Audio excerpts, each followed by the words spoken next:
Infrastructure. दोस्तों, infrastructure को हिंदी में आधारभूत संरचना कहते हैं। अब यह आधारभूत संरचना क्या है, व्हाट इज दिस? इसके दो भाग होते हैं, एक इकोनॉमिक, मैं बड़ा बड़ा लिखता हूँ, कुछ लोग कहते हैं कि दिखने में नहीं आता है, और दूसरा सोशल। अब इकोनॉमिक में क्या क्या है, what does this mean economic? इसमें है पहला इरिगेशन। इरिगेशन मतलब सिंचाई, और इसी में आएगा फ्लड कंट्रोल, मतलब बाढ़ नियंत्रण। फ्लड कंट्रोल मतलब बाढ़ नियंत्रण, और कमांड एरिया डेवलपमेंट, माने कमांड एरिया का विकास। कमांड एरिया किसको बोलते हैं? जहां पर कि आपने किसी मान लो नदी घाटी परियोजना का विकास किया, तो वहां का जो एक पर्टिकुलर एरिया होता है, और उसके लिए जो हम विकास करते हैं, मतलब वहां पर पानी का प्रबंधन, बाढ़ का नियंत्रण, वहां पर बिजली की सुविधा, वहां पर खेती की सुविधा, वहां पर और जो खेती के लिए क्या क्या, जैसे सीड्स की व्यवस्था, या फर्टिलाइजर्स की व्यवस्था, या पेस्टिसाइड्स की व्यवस्था, रोड्स की व्यवस्था, all these are included in the command area. You know, इसके बारे में हम पहले के वीडियो में आपको बता चुके हैं। तो इरिगेशन मतलब सिंचाई, मतलब होता है फ्लड कंट्रोल, मतलब बाढ़ का नियंत्रण, कमांड एरिया डेवलपमेंट। और इरिगेशन में तो आप जानते ही हैं कि इरिगेशन के भी अनेक वेरिएंट हैं, जैसे पहला मेजर इरिगेशन। मेजर मतलब बड़ा, मल्टी, जैसे कि आप मल्टीपर्पस प्रोजेक्ट, जो मैंने आपको इरिगेशन प्रोजेक्ट बताया था, जिसमें कि जैसे दामोदर घाटी परियोजना। अब उसका जो उद्देश्य क्या था कि बड़े डैम बना करके और उसके बाद में सिंचाई की व्यवस्था भी करना, उसके साथ जो है बिजली का उत्पादन भी करना, वहाँ का जो इकोसिस्टम है उसको भी ठीक ढंग से, पर्यावरण को भी दुरुस्त करना, प्लांटेशन करना, all these are included in the major irrigation project. दूसरा होता है मीडियम, ये सब हम बता चुके हैं आपको, फिर भी। और एक होता है माइनर, और माइनर में जैसे कि ट्यूबवेल खोदना, कुआं का निर्माण करना, ठीक है, छोटे छोटे तालाबों का निर्माण करना। जैसे कि आप तमिलनाडु अगर चले जाएंगे तो वहां पर क्या है कि ग्राउंड वाटर का बहुत जबरदस्त अभाव है, तो प्राचीन काल से वहां पर टैंक का निर्माण होता रहा है, पानी को संग्रहण करके और उसको तालाब में कन्वर्जन करना, and through the tank irrigation is being done for the last 1000 years. ठीक है, हिंदुस्तान में, उत्तर भारत में भी जो है टैंक आज भी जो है, हालांकि उसका जो प्रोपोर्शन, जो अनुपात है पूरे इरिगेटेड लैंड में, वो कम होता जा रहा है बिकॉज ऑफ द ट्यूबवेल। वो सरकार जिस तरह से ट्यूबवेल अभी गाड़ रही है, या लोग भी जो गाड़ रहे हैं, तो उससे पहले के वीडियो में हम बता चुके हैं आपको। तो ये सारे चीज़ जो है वो इरिगेशन के हिस्से हैं, इसके बारे में हम आपको डिटेल में हमने पढ़ा चुके हैं। आप उसको वीडियो देखिए, यूट्यूब पर अपलोड होगा। अच्छा, उसके बाद में दूसरा क्या पॉइंट होता है? एनर्जी। एनर्जी मतलब ये मैं सभी इकोनॉमिक का अभी भाग ले रहा हूं, सोशल में बाद में जाऊंगा। माने आर्थिक आधारभूत संरचना और सामाजिक आधारभूत संरचना, दो पार्ट्स हैं। अब एनर्जी में मतलब ऊर्जा में इसके क्या क्या पार्ट हैं, तो आपको मैंने कल बताया था कि एक होता है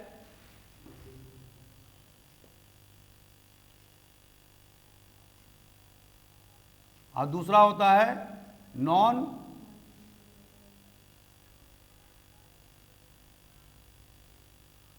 अभी जो हम आपको पढ़ा रहे हैं वो बहुत ही बेसिक पढ़ा रहे हैं, मतलब 12वीं कक्षा का हम पढ़ा रहे हैं, ये ध्यान रखिएगा हमेशा। क्यों पढ़ा रहे हैं? बिकॉज अभी हमको कॉन्फिडेंस नहीं हुआ आप लोगों में कि आपका लेवल क्या है। क्योंकि हम यदि ऊपरी लेवल पर, अब देखिए इतना हमको पढ़ाने की जरूरत भी नहीं है, हम सीधे चले जाते रेलवे पर, सीधे चले जाते हम टेलीकम्युनिकेशन पर, बैंकिंग पर, और वहाँ से शुरुआत करते। ठीक है। लेकिन अभी मुझे पता नहीं चल रहा है कि where your standard is there, क्योंकि हम जब 15 दिन पढ़ाएंगे तो मुझे पता चल जाएगा कि आप लोगों का क्या स्तर है। तो अभी इसीलिए हमने बेसिक से शुरू किया है। आई एम राइट, ठीक है, क्योंकि आपको समझने में दिक्कत नहीं। तो अभी दोस्तों मैंने क्या क्या एनर्जी को रिन्यूएबल और नॉन रिन्यूएबल, इसको हिंदी में क्या बोलेंगे, हाँ, और दूसरा इसका क्या, परंपरागत और गैर परंपरागत, और दूसरा क्या होता है इसका माने, ऐसे एनर्जी जिसको कि अगर एक बार अगर कंज्यूम हो गया उसके जो मटेरियल है तो फिर दोबारा जो है ना उससे हम बिजली पैदा नहीं कर सकते हैं, और नवीकरण और नवीकरण, ठीक है, इसको ये भी कह सकते हैं। जैसे कि एक बच्चा बता रहा है, तो अनवीकरण में क्या होगा, कौन कौन से पार्ट आएंगे, जैसे कोल। अब एक बार कोल यदि कोयला एग्जॉस्ट हो गया तो क्या होगा, दोबारा हम उससे बिजली पैदा नहीं कर सकते।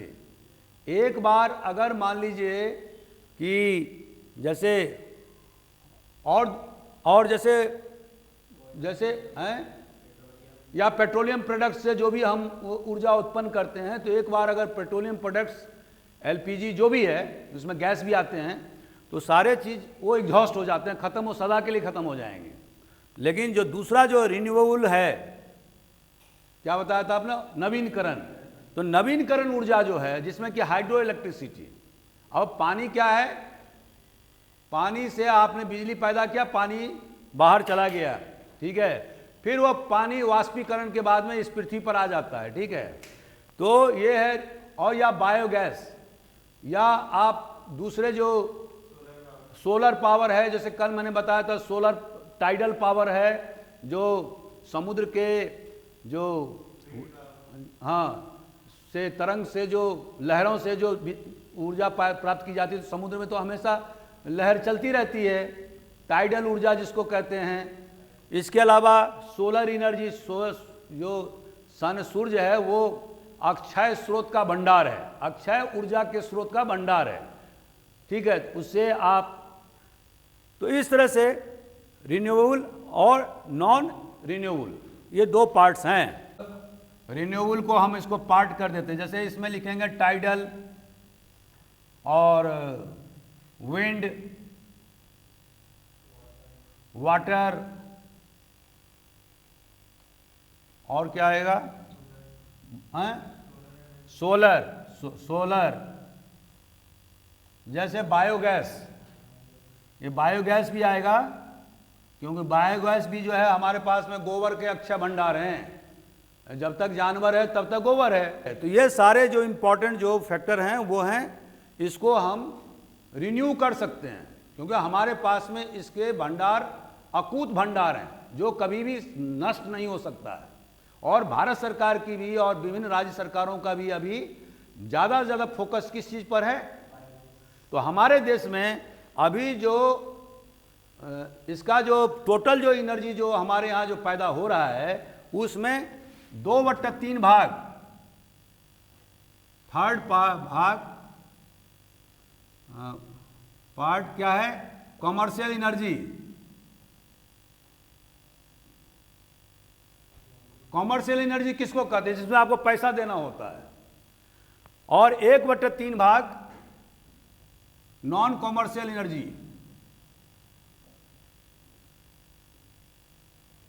अच्छा, ये तो हम बाद में बताएंगे। तो इसमें हम क्या देख रहे हैं, जैसे हाइडल पावर है और tidal, wind, water, solar, biogas, ये सभी जो है वो जिसको कि हम नवीनीकरण ऊर्जा कह सकते हैं या गैर परंपरागत ऊर्जा कह सकते हैं, इसको हम दोबारा से पुनः इसको इस मटेरियल का उपयोग करके हम ऊर्जा का उत्पादन या एनर्जी का उत्पादन कर सकते हैं। लेकिन जो नॉन रिन्यूएबल है वो एक बार अगर एग्जॉस्ट हो गया, जैसे कोयला से अगर तो फिर दोबारा नहीं होगा, या एलपीजी, पेट्रोलियम प्रोडक्ट्स या गैस, एक बार एग्जॉस्ट हो गया वो दोबारा नहीं होगा। इसके बाद इकोनॉमी में और क्या आएगा, ट्रांसपोर्ट आएगा। ट्रांसपोर्ट मतलब परिवहन। अब ये ट्रांसपोर्ट के 3 भाग हैं। पहला है रेल, दूसरा वाटर, वाटर मतलब जल से जो आप करते हैं, तो इसके भी दो भाग होंगे। एक होगा इनलैंड, जो हमारे देश के अंदर नदियों में जो है नाव के द्वारा या जहाज के द्वारा जो परिवहन होता है उसको इनलैंड वाटरवेज कहते हैं।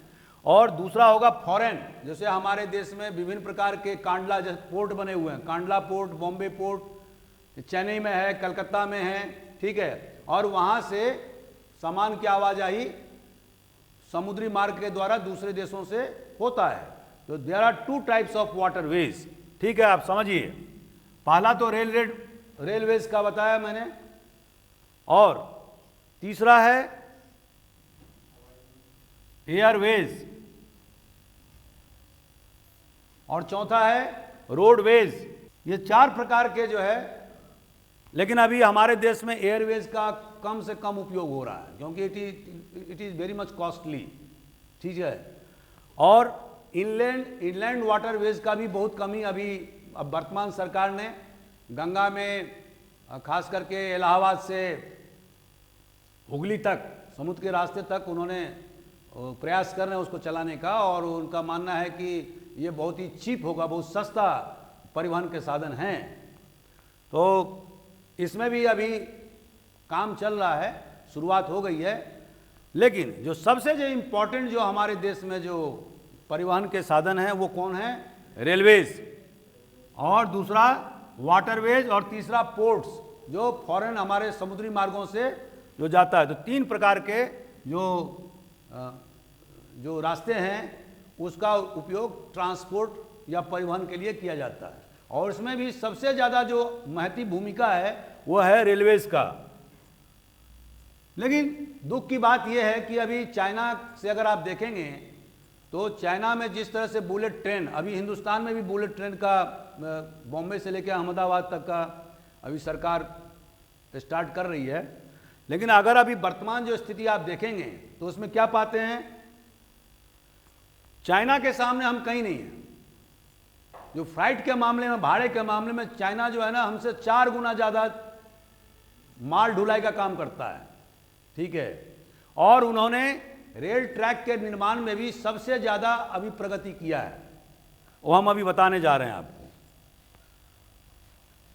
और रेलवे में सबसे ज़्यादा इन्वेस्टमेंट भी उनके द्वारा किया गया, उसका मैं आंकड़ा आपको प्रस्तुत कर दे रहा हूं, बाद में मैं भूल जाऊंगा।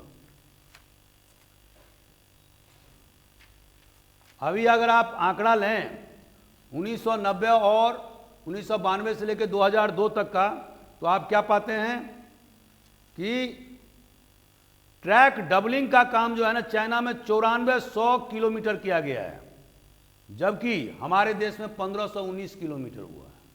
ये 10 साल का कंपैरिजन है, 1992 से लेकर 2002 तक का।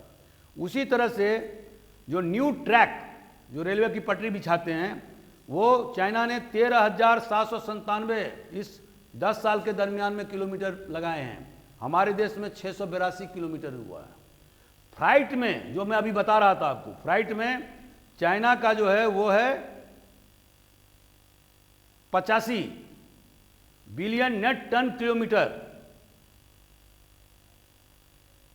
फ्लाइट में जो है वो है बिलियन नेट 10 टन किलोमीटर 1724, और अपने यहाँ 381। उसी तरह से इन्वेस्टमेंट में डॉलर, अमेरिकन डॉलर का बिलियन के 85 billion dollar, 85 billion dollar China ने इन्वेस्टमेंट किया है 10 साल में। और हमारे यहाँ कितना इन्वेस्टमेंट हुआ है? 17.3 बिलियन डॉलर। इससे आप अंदाजा लगाइए कितना इन्वेस्टमेंट चाइना ने किया है। जबकि आज़ादी के समय में 1951 में अगर आप देखेंगे तो उस समय में हमारे यहाँ माना अंग्रेजों ने सबसे ज़्यादा जो है लगभग 51,000 किलोमीटर रेल ट्रैक का निर्माण किया था, ठीक है। जो अभी 65,000 2014-15 में हम ज़्यादा रेलवे ट्रैक का विस्तार नहीं कर पाए हैं। मुश्किल से 15,000 किलोमीटर हुआ है। ये मैं आपको आंकड़ा 14-15 का बता रहा हूँ, अभी और बड़ा होगा, इसके बारे में हमें इसका आंकड़ा नहीं है।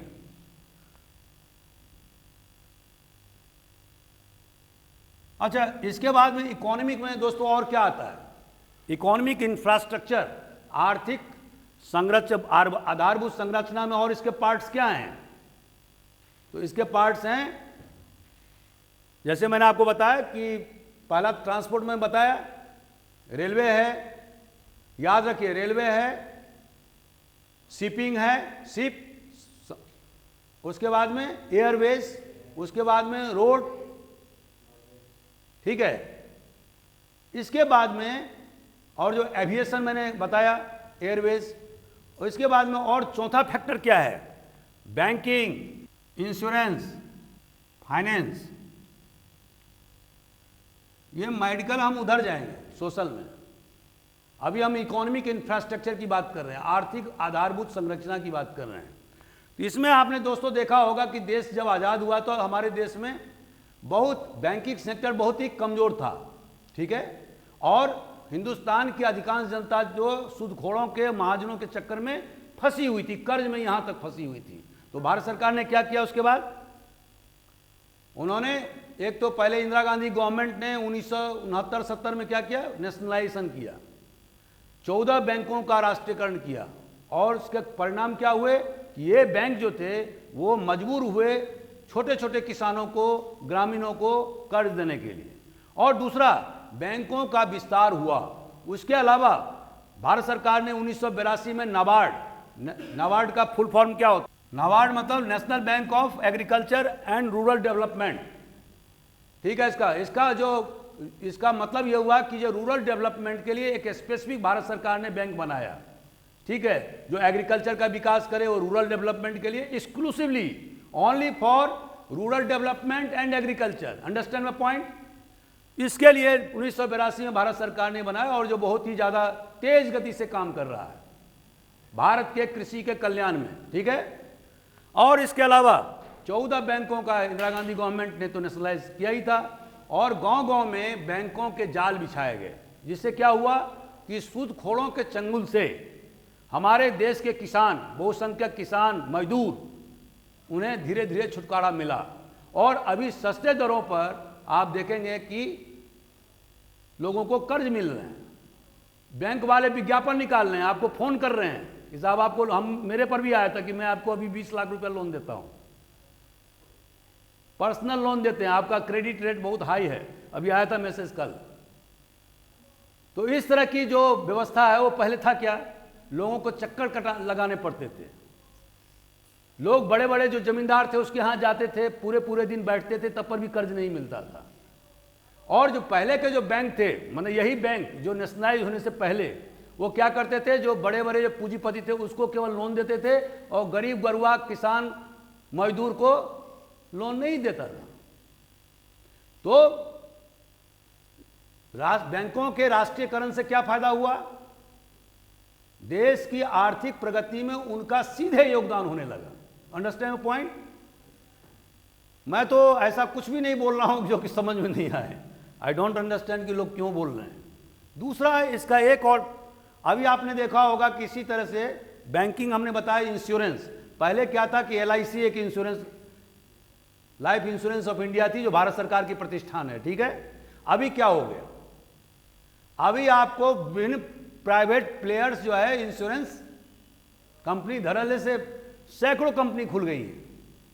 वो आप किसी भी कंपनी से सस्ते दरों पर, और पैसाबाजार.com पर आप जाकर के देखें, चेक करें कि जो इंश्योरेंस का इंस्टॉलमेंट है और किसके कंडीशंस आसान हैं, उसमें आप ले सकते हैं। तो अब LIC का मोनोपोली नहीं रहा है, एकाधिकार, मोनोपोली माने एकाधिकार नहीं रहा। इससे क्या हुआ दोस्तों? अगर पश्चिमी देशों में आप जाएंगे तो हर एक व्यक्ति इंश्योर्ड है, उसका हर सामान इंश्योर्ड है। You understand point? आपके हाउस होल्ड गुड्स हैं, अभी मान लीजिए आपके घर में आग लग गई, आप करोड़पति हैं, आपके घर में आग लगी, घर जल गया, सब सामान जल गया, तो क्या होता है? आप रोने धोने लगते हैं, आप बिखर जाते हैं, टूट जाते हैं, क्योंकि आपको समझ में नहीं आता कि अब मैं इसकी भरपाई क्या करूंगा, पूरी जिंदगी की कमाई समाप्त हो गई। क्यों ऐसा हुआ? बिकॉज आपने इंश्योर नहीं कराया। आपने कहा कौन 4,000 या 10,000 का इंस्टॉलमेंट पर प्रति महीना दे, और आप यहाँ पर मकान छोड़ के गाँव चले गए और 15 दिन के अंदर पता लगा कि चोरी हो गया, ये भी होता है, मैं तो पुलिस में रहा हूँ, मैं देखा हूँ लोगों को छाती फाड़ फाड़ के रोते हुए, जब वो देखे कि जब वहाँ वापस आए तो उनका पूरा घर जो है ना खाली पड़ा था, चोरों ने पूरा साफ कर दिया था। या घर जल भी सकते हैं, या आफत आसमानी के समय में क्या होगा कि आपका बहुत मान लो भूकंप हुआ, घर ही गिर गया, तो उसके साथ साथ सारा सामान खत्म हो गया। अब अगर आप इंश्योर किए रहेंगे, मान लो आपने बीमा कराया है अपना भी, अपने हाउस होल्ड गुड्स का भी, तो क्या होगा, आपने मान लो 2 करोड़ का कराया हुआ, तो आपको सामान भाई, चाहे वो प्राकृतिक आपदा में हो, चाहे वो चोरी हो, चाहे वो किसी अन्य कारण से या जल गया हो, किसका आपको उतना नुकसान नहीं होगा जो पूरी जिंदगी की कमाई है। तो इंश्योरेंस का जिंदगी में बहुत बड़ा महत्व है। अच्छा, इसमें क्या है कि आपको पैसे का इजाफा नहीं होता है, उतना नहीं होता जितना कि बैंकों में रखने पर या म्यूचुअल फंड में रखने पर या शेयर खेलने पर होता है। लेकिन इंश्योरेंस क्या करता है, आपको एक सिक्योरिटी प्रदान करता है। सिक्योरिटी मतलब सुरक्षा प्रदान करता है, आपको कभी भी डूबने नहीं देगा। तो हर व्यक्ति, अभी आप अगर पश्चिमी देश जाएंगे तो हर व्यक्ति इंश्योर्ड है, उसके सारे हाउस होल्ड गुड्स इंश्योर्ड हैं। अगर आप यहां से विदेश जाएंगे पढ़ने के लिए तो आपको, या किसी काम जाएंगे, पहले वो पूछेगा कि आपका इंश्योर है कि नहीं है। क्यों है, क्यों ऐसा पूछता है? मान लो आपके साथ में कोई हादसा हो गया, फिर क्या होगा? तो आप हो जाएंगे उस वहां के सरकार का बर्डन, क्योंकि वहां पर एक एक आदमी का वैल्यू है। मुझे याद है कि ऑस्ट्रेलिया में जब मैं गया था तो एक आदमी का वहां मर्डर हुआ था, तो पूरा दिन टीवी पर चल रहा था। हमने कहा कि हिंदुस्तान में तो यहां सैकड़ों आदमी मर रहे हैं डेली, नोबडी बॉदर्ड अबाउट, क्योंकि यहां पर मनुष्य की कोई उतना वक्त नहीं है। हम 130 करोड़ लोग हैं, ऑस्ट्रेलिया वाले मात्र 2 करोड़ लोग हैं, उनके एक एक आदमी का वैल्यू है। तो हर चीज जो है वो वहां पर हर आदमी इंश्योर्ड है, बीमित है, उसके हाउस होल्ड गुड्स भी इंश्योर्ड हैं और वो स्वतः भी इंश्योर्ड है, उसके बच्चे, उसकी बीवी सब इंश्योर्ड है। ये आपको सुरक्षा प्रदान करता है। और जो जो इंश्योरेंस बढ़ेगा, what does this indicate? Indication इसका माने क्या होता है? माने ये होता है कि हमारा देश का जो डेवलपमेंट इंडेक्स है वो बढ़ रहा है। जब देश का डेवलपमेंट, विकास का पैमाना, विकास का इंडेक्स मतलब हिंदी क्या होता है? Development index.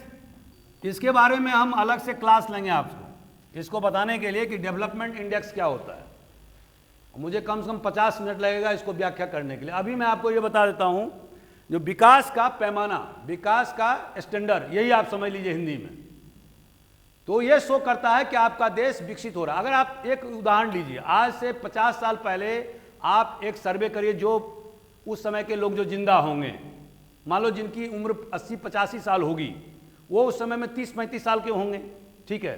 आप उनसे पूछिए, बहुत सारे गांव में 4-5 लोग मिल जाएंगे आपको जो जिनकी एज, बहुत सारे तो लोग मर गए, लेकिन मान लो 2-3 लोग, मैंने देखा कि 2-3 लोग 85 साल की अवस्था में भी हमारे हिंदुस्तान में गांव में जिंदा रहते हैं। आप उनसे पूछिए, और पूछिए कि कितने लोग थे आपके पीरियड में जिनको की बीमा कराई गई थी। माना आपके पीरियड में जब आप 25-30 साल के थे तो आपने कितने लोगों ने अपना बीमा माने शरीर का, माने अपने बॉडी का करवाया था। माना हाउस होल्ड गुड्स का अभी बातें मत करिए आप, वो तो बहुत, उससे भी हाई स्टैंडर्ड की बात हो गई। कितने लोग, तो आपको विश्वास नहीं होगा कि एक भी आदमी नहीं था। And now what is happening? आज की स्थिति क्या है? हर आदमी हिंदुस्तान में, खास करके मिडिल क्लास जो है 30 करोड़ की आबादी, वो सब जो है ना इंश्योर्ड है। मैं लोअर क्लास की बात नहीं कर रहा हूँ, जो गरीबी रेखा के नीचे हैं उनकी बात नहीं कर रहा हूँ। मुझे उसके बारे में हम तो अंदाज़ा नहीं है, या उनके पास में सेविंग नहीं है, क्योंकि वो डेली कुआं खोदते हैं, डेली पानी पीते हैं, तो आप उनसे इंश्योरेंस की अपेक्षा नहीं कर सकते। फिर भी भारत सरकार बहुत सारी योजना लेकर के उनके लिए आई है, ठीक है। लेकिन जो अभी हिंदुस्तान में 30-35 करोड़ जो मिडिल क्लास है, वो एवरीबॉडी इज इंश्योर्ड, सब इंश्योर कराते हैं, अपना भी कराते हैं, पत्नी का भी, बच्चों का। सही बात है कि नहीं है? ये क्या शो करता है? What does this indicate? ये शो करता है कि हमारा जो है डेवलपमेंटल इंडेक्स जो है वो बढ़ रहा है, विकास का पैमाना बढ़ रहा है। और इसके बाद एक और इसके इकोनॉमिक इंफ्रास्ट्रक्चर में ये मिट गया था। एक और चौथा आता है, वो क्या है? कम्युनिकेशन। कम्युनिकेशन का हिंदी क्या होता है? संचार व्यवस्था।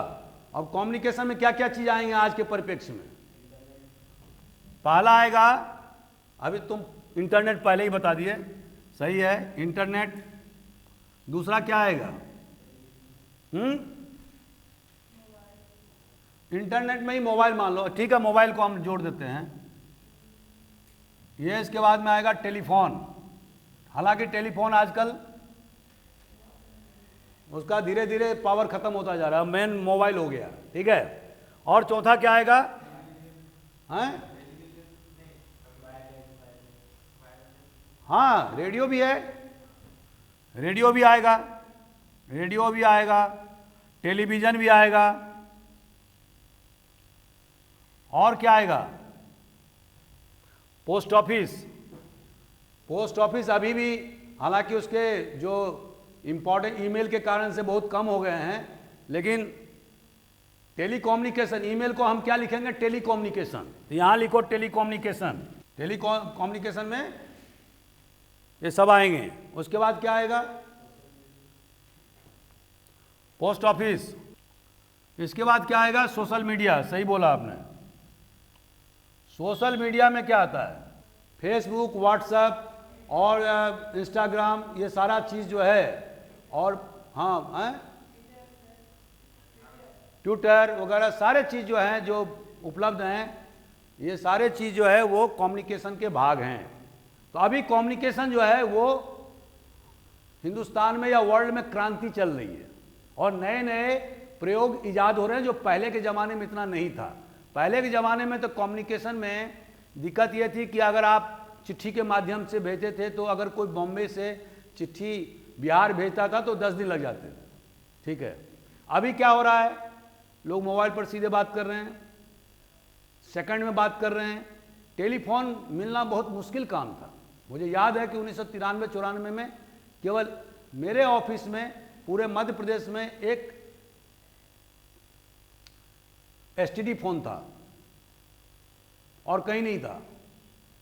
तो ये बहुत बड़ा प्रॉब्लम था, कम्युनिकेशन के बहुत ज़्यादा कठिन समस्या थी। अभी क्या है?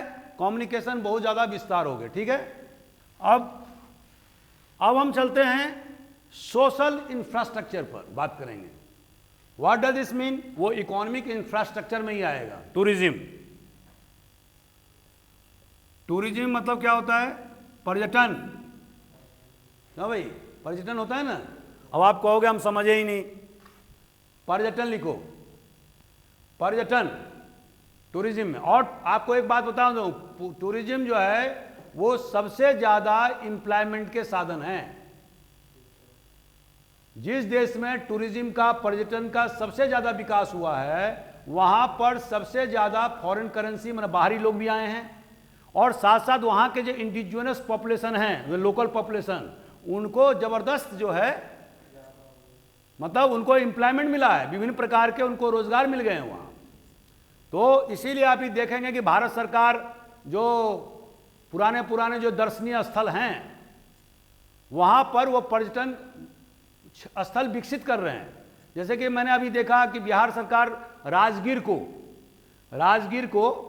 और उसके आसपास के 100 किलोमीटर को वो बहुत ज़्यादा जबरदस्त पर्यटन स्थल के रूप में विकसित कर रहा है। क्यों कर रहा है? जिसमें कि बोधगया भी शामिल है, जहाँ पर महात्मा बुद्ध को ज्ञान प्राप्त हुआ था।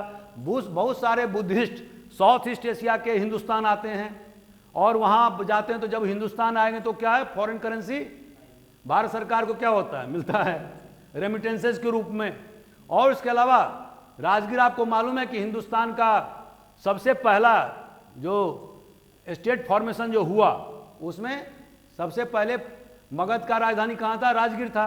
और वो एक बहुत ही ज़्यादा दर्शनीय स्थल है, क्योंकि पहाड़ियों से घिरा हुआ है।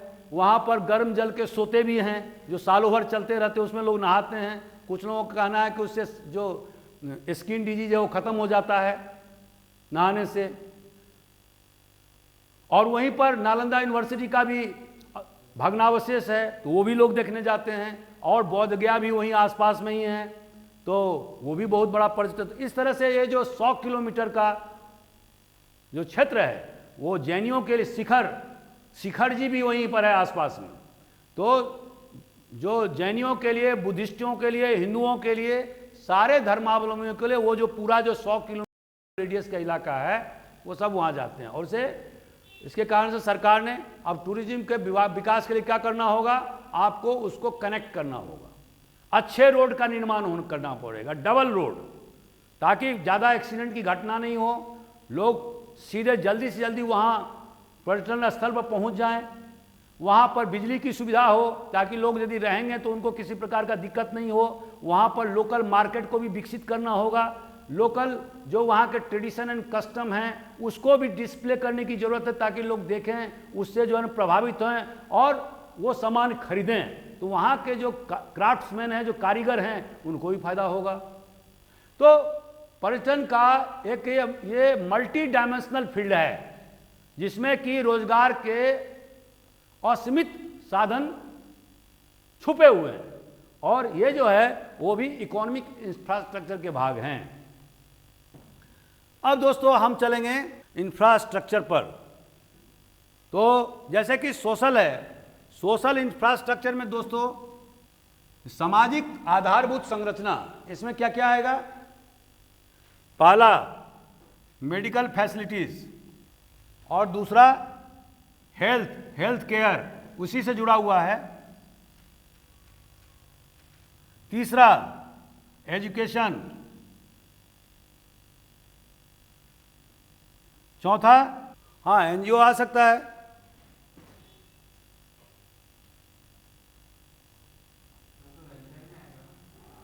सैनिटेशन वर्क, या अभी जो सफाई अभियान चल रहा है, ठीक है,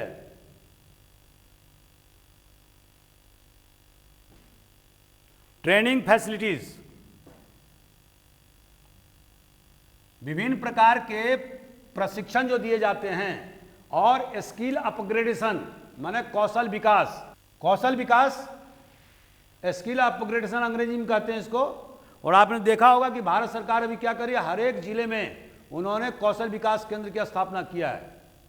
अभी भी अगर चाइना के पैमाने पर आप देखें तो हमारे देश में स्किल अपग्रेडेशन की हालत बहुत ही ज़्यादा दयनीय है, ठीक है। चाइना में घर घर में जो जितनी महिलाएं हैं, पुरुष हैं, यदि वो उनमें स्किल्ड हो गए हों, उनको पूरी तरह से शिक्षित किया जा चुका है, मैंने शिक्षित नहीं कहेंगे, दीक्षित किया जा चुका है। उनको किसी न किसी विधा का उनको ट्रेंड कर दिया गया है। जैसे कि मान लीजिए स्विंग मशीन है, माने कपड़ा सीने की कला है, इसको क्या बोलेंगे, स्किल फॉर्मेशन। जैसे कि आपको organic, the use of organic manure, जो ऑर्गेनिक खाद का उपयोग आप करते हैं खेतों में, वो भी एक स्किल कला है। स्किल क्यों है कि अगर आपने सही ढंग से ऑर्गेनिक खादों का उपयोग नहीं हुआ तो आपके खेतों की उत्पादकता नहीं बढ़ेगी, उसकी भी ट्रेनिंग होती है। जैसे कि अभी हमने ट्रेनिंग कराया था डिजिटल मार्केटिंग का, मैंने कराया था खुद। तो डिजिटाइजेशन, तो ये क्या है, डिजिटल मार्केटिंग के द्वारा आप जल्दी से जल्दी लोगों तक अपनी बातों को पहुंचा सकते हैं, तो वो भी एक स्किल फॉर्मेशन का भाग है, ठीक है। तो ये सारे चीज किस में आते हैं, सोशल इंफ्रास्ट्रक्चर में आते हैं। अब मेडिकल फैसिलिटी, जब देश आजाद हुआ था तो उस समय में मेडिकल फैसिलिटी क्या था, केवल शहरों तक सीमित था, बहुत कम था, गांव देहातों में तो एकदम ही नहीं था। लेकिन अब क्या देख रहे हैं आप, अब आप देख रहे हैं, हालांकि आज भी हमारे देश में अगर की तुलना अगर पश्चिमी देशों से किया जाए तो हमारे यहाँ मेडिकल फैसिलिटी उतना ज़्यादा अभी भी इतना बढ़िया नहीं हुआ है जितना होना चाहिए।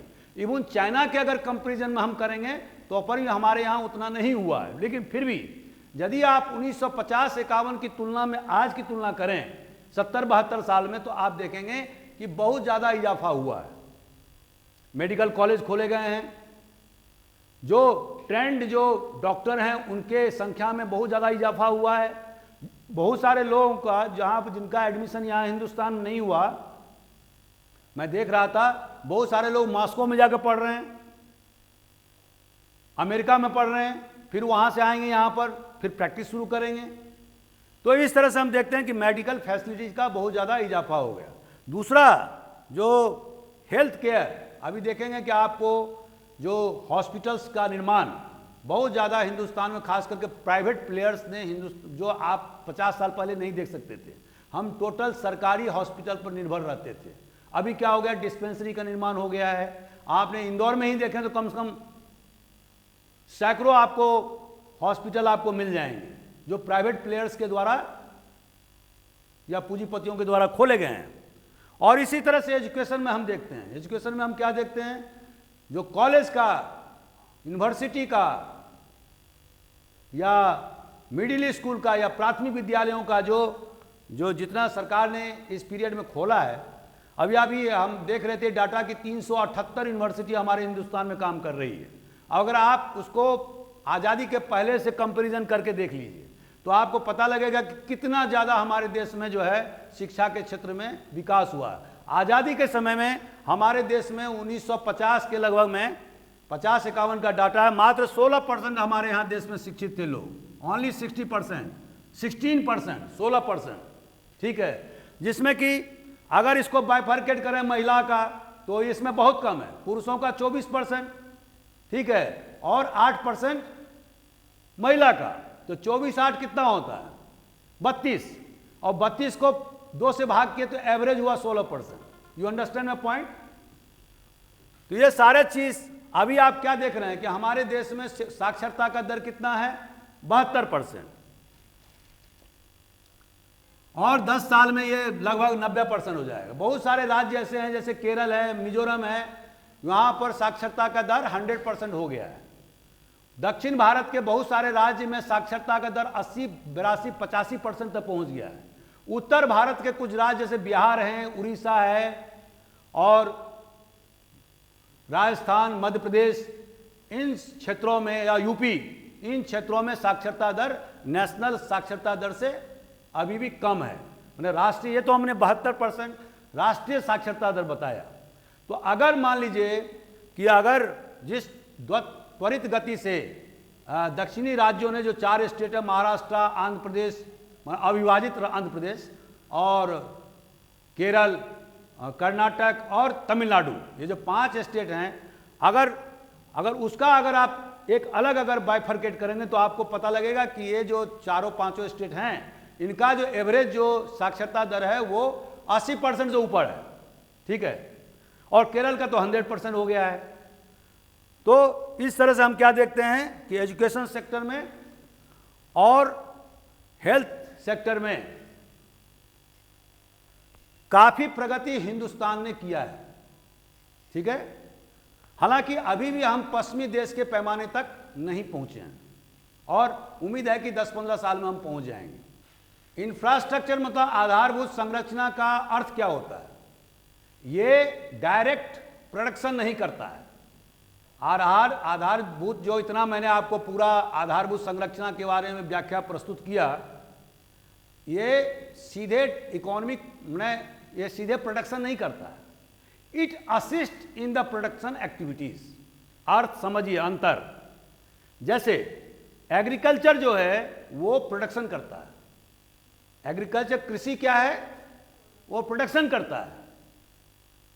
अगर आप खेत जोतेंगे, उसमें बीज डालेंगे, उसमें खाद डालेंगे, उसमें कीटनाशक दवाई डालेंगे, उसके बाद में 90 दिन 95 दिन जब मैच्योर होगा और पानी डालेंगे तो क्या होगा, आपको उत्पादन होगा।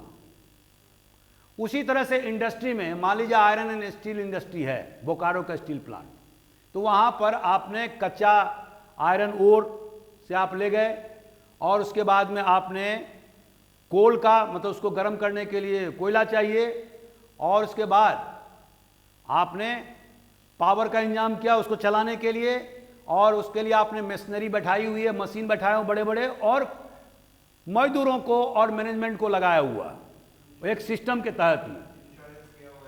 हाँ, जो भी है उसके लिए व्यवस्था किया है आपने, और उसके बाद में उससे क्या हो रहा है कि आपको स्टील का निर्माण हो रहा है, और वो स्टील का निर्माण करके आप क्या कर रहे हैं, मार्केट में बेच रहे हैं, या मार्केट में बेचने के लिए फिर आधारभूत जो संरचना आपने तैयार खड़ा किया है, मार्केट में बेचने के लिए आपको क्या करना होगा, रोड की जरूरत होगी, क्योंकि बोकारो में तो सब सामान का खपत तो होने वाला नहीं है, तो उसको कहाँ ले जाना पड़ेगा, देश के विभिन्न हिस्सों में। उसके लिए आपको रेलवेज की जरूरत है, उसके लिए आपको रोड की जरूरत है, उसके लिए अगर दूसरे विदेशों में आप ले जाना चाहते हैं तो उसके लिए आपको शिपिंग इंडस्ट्री की जरूरत है, और अगर शिपिंग इंडस्ट्री की जरूरत है तो आपको पोर्ट चाहिए, बढ़िया पोर्ट चाहिए, बंदरगाह, जहां से आपके जहाज माल ढुलाई का आसानी से उसको कर सकें, नहीं तो क्या होगा, आपका जहाज डूब जाएगा। ठीक है, तो उसका भी विकास होना चाहिए, और ज्यादा से ज्यादा वजन का जहाज आपके पास में होना चाहिए। ठीक है, तो उससे क्या होगा, जब सामान विदेशों में जाएंगे तो विदेश में जो सामान बिक रहे हैं उससे compete करेगा और हमारे देश में पैसा आएगा। ठीक है, तो ये जो इंफ्रास्ट्रक्चर जो हमने कहा, रेलवे का या सड़क का या शिपिंग इंडस्ट्री का, what does this they are, what they are all the part of the economic infrastructure. ये आर्थिक आधारभूत संरचना के हिस्से हैं। आप समझ गए मेरी बात को। लेकिन ये खुद प्रोडक्शन नहीं कर रहे हैं। प्रोडक्शन कौन कर रहा है, इंडस्ट्री। प्रोडक्शन कौन कर रहा है, एग्रीकल्चर, खेत, कृषि। लेकिन आप मान लीजिए कि आपके पास में 5 क्विंटल आपको, सॉरी 5 टन आपको धान हो गया, आपने उत्पादन किया, तो आपके घर की खपत जो है वो है मान लीजिए 10 क्विंटल। तो उसके बाद में 5 टन का मतलब क्या होता है, मैंने 50 क्विंटल आपके पास में, 10 क्विंटल का 1 टन होता है, तो 5 टन आपने उत्पादन किया, मतलब आपने 50 क्विंटल का उत्पादन किया। 10 टन का तो आपका अपना व्यक्तिगत खर्चा के लिए है, तो 40 क्विंटल का आप क्या करेंगे, व्हाट विल हैपन, आपको बेचना होगा। आपको बेचने के लिए क्या करना होगा, आपको रोड आपको चाहिए जहां से आप सामान ले जा सकें, या तो रोड चाहिए या रेलवे चाहिए जो माल गाड़ी का इस्तेमाल करेगा। आपको मार्केट में उसको ले जाना पड़ेगा, और मार्केट भी ऐसा हो जो आपके सामान को खरीदे। तो मार्केट भी जो है वो क्या है, वो मार्केट जो है it is a part of the economic infrastructure. जो बाजार जो है वो इकोनॉमिक इंफ्रास्ट्रक्चर का भाग है, क्यों मार्केट खुद पैदा नहीं करता है, बल्कि it facilitates for the buying and the selling of the goods. तो इस तरह से वो क्या करता है कि आपको सर्विसेज प्रदान करता है, आपको सर्विसेज देता है। ठीक है, एक गवर्नमेंट ऑफिसर्स जो है वो कोई चीज पैदा नहीं करता है, इट डजंट प्रोड्यूसेस, या कोई भी कर्मचारी वो क्या करता है, नहीं, वो सर्विसेज प्रोवाइड करता है। तो इसमें क्या आएगा, सर्विसेज प्रदान करता है। गवर्नमेंट ऑफिसर्स जो है सरकारी काम करके वो सर्विसेज प्रोवाइड करता है, और इससे सरकार को काम करने में सहूलियत होती है, और इसके कारण से सरकार के रेवेन्यू जनरेशन में फायदा होता है। ठीक है, तो ये क्या हुआ, सर्विसेज क्या हुआ, this is also part of infrastructure, सेवा जिसको बोलते हैं। तो goods and services,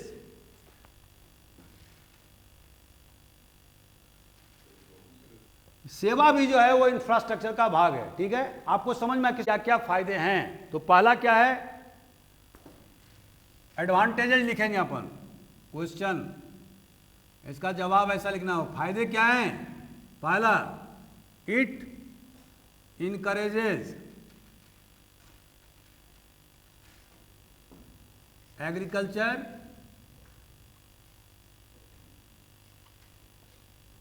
and industry. आप समझ गए। अभी मैंने बहुत सारे उदाहरण दिए आपको कि इससे कृषि में और उद्योग को बढ़ावा मिलता है। अगर जिस देश में इंफ्रास्ट्रक्चर आधारभूत संरचना बेहतर होगा, वहां के देश का एग्रीकल्चर और इंडस्ट्री दोनों ही बेहतर होगा। तो मैंने आपको बहुत सारे उदाहरण दिए। और अभी चाइना का अगर आप देखेंगे तो सबसे ज़्यादा 1980 के बाद में जो उन्होंने है सबसे ज़्यादा इंफ्रास्ट्रक्चर डेवलपमेंट पर ज़्यादा बल दिया। और मैंने आपको एक वानगी दिया कि रेलवे का, 1980 से पहले चाइना का जो रेलवे सिस्टम था हिंदुस्तान से भी कमज़ोर था, आपको ध्यान रखिए। लेकिन उसके बाद से उन्होंने, जब उन्होंने वन कंट्री टू इकोनॉमी माने एक देश और दो इकोनॉमी मतलब capitalist economy and communist economy. इसका फार्मूला जब उन्होंने इजाद किया 1980 के बाद में, तो उसके बाद में वहां पर द्रुत गति से विकास होने लगा। और जब उनके पास में फॉरेन डायरेक्ट इन्वेस्टमेंट आने लगे, पूंजी कैपिटल बढ़ने लगा, तो उन्होंने क्या किया? सबसे पहले उन्होंने इंफ्रास्ट्रक्चर मतलब आधारभूत संरचना में पैसा लगाया, जिसमें कि रेलवे सबसे इंपॉर्टेंट जो है, क्योंकि आप जानते होंगे कि चाइना का जो एरिया है, क्षेत्रफल है, वो हमारे देश के क्षेत्रफल से 3.25 गुना बड़ा है। तो इतने बड़े विशाल भूभाग में रेलवे एक सबसे बड़ा कनेक्टिंग माध्यम था। इसीलिए आपने देखा है कि वहां पर बुलेट ट्रेन भी चल रहे हैं, जगह जगह उन्होंने जो वैगन है उसमें भी बहुत ज़्यादा अपग्रेडेशन किया है। ठीक है, गाड़ियों के स्पीड भी बहुत ज़्यादा बढ़ाई हुई है। और आपको माल भाड़े के संबंध में हमने बताया कि हिंदुस्तान से भी ज़्यादा 4 गुना ज़्यादा वो माल भाड़ा जो है फ्लाइट के ट्रेन वहाँ पर चल रहे हैं। और इन्वेस्टमेंट के बारे में बताया कि हिंदुस्तान से कम 10 गुना ज़्यादा उन्होंने इन्वेस्टमेंट किए हैं, करीब 8-9 गुना। ठीक है, इस 80 से लेकर के 2014-15 के बीच में। तो पहला तो ये हुआ। दूसरा, इट लीड्स टू उत्पादकता को बढ़ाता है। तीसरा, एम्प्लॉयमेंट जनरेशन, ये रोजगार के सबसे बड़े साधन हैं, जो मैंने आपको एक उदाहरण के द्वारा भी बताया था, मैं रिपीट नहीं करूंगा। और चौथा, इट इनकरेजेस, विदेशी पूंजी को भी आकर्षित करता है। जब आप इंफ्रास्ट्रक्चर का विकास करने लगेंगे तो विदेशी पूंजी को भी बहुत ज़्यादा आकर्षित करने लगता है। तो ये सारे इसके इंपॉर्टेंट फायदे हैं। और इससे एक जो इंफ्रास्ट्रक्चर है, शॉर्ट में आप समझ लीजिए कि it acts as the catalyst for the economic development of the country. जो आधारभूत संरचना है, ये आर्थिक विकास के लिए उत्प्रेरक की भूमिका निभाता है। ठीक है, बिना इंफ्रास्ट्रक्चर के आपका ना इंडस्ट्री में तरक्की होगा, ना एग्रीकल्चर में तरक्की होगा। वो जो भी तरक्की होगा वो लोकलाइज हो जाएगा, क्षेत्रीय हो जाएगा। हमारे देश का जो पिछले जो आप देखेंगे कि आज़ादी से पहले क्या हुआ था, अंग्रेजों के आने से पहले क्या हुआ था, देश छोटे छोटे टुकड़ों में विभाजित हो गया था मुगलों के पतन के बाद में। ठीक है, तो क्या हुआ?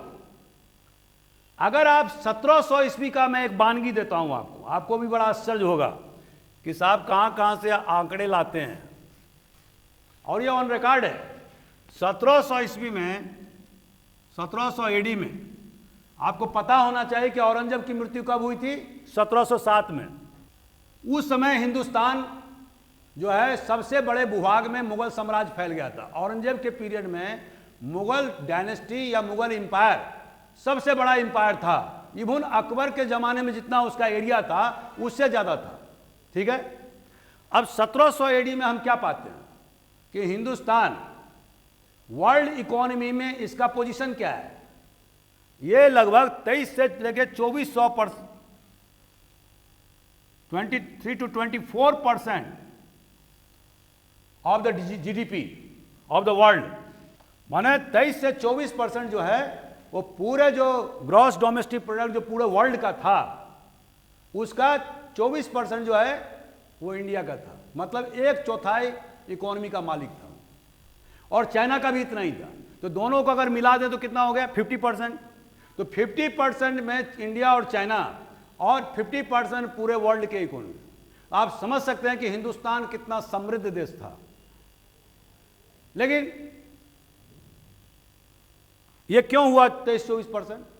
बिकॉज जब पूरे देश का विस्तार हो गया, औरंगजेब के समय में तो अल्टीमम हो गया, तो उसका जो व्यापार था वो कहां जाता था? सेंट्रल एशिया में जाता था, मक्का मदीना में जाता था, लाल सागर से होते हुए पश्चिमी देश में। आप सही कह रहे हैं।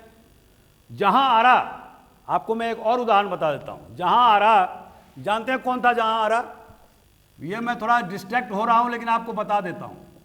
जहां आरा शाहजहां की बेटी थी, सबसे बड़ी बेटी थी, और मुमताज महल के मृत्यु होने के बाद में बादशाह बेगम की उपाधि से मिली थी। बादशाह बेगम मतलब मैंने जिस तरह से मुगल बादशाह पूरे देश का होता था, तो बादशाह बेगम जो होता था वो हरम का हेड होता था, महिलाओं का जनान खाना का सबसे हेड, ठीक है, उसको बादशाह बेगम कहा जाता था, ठीक है।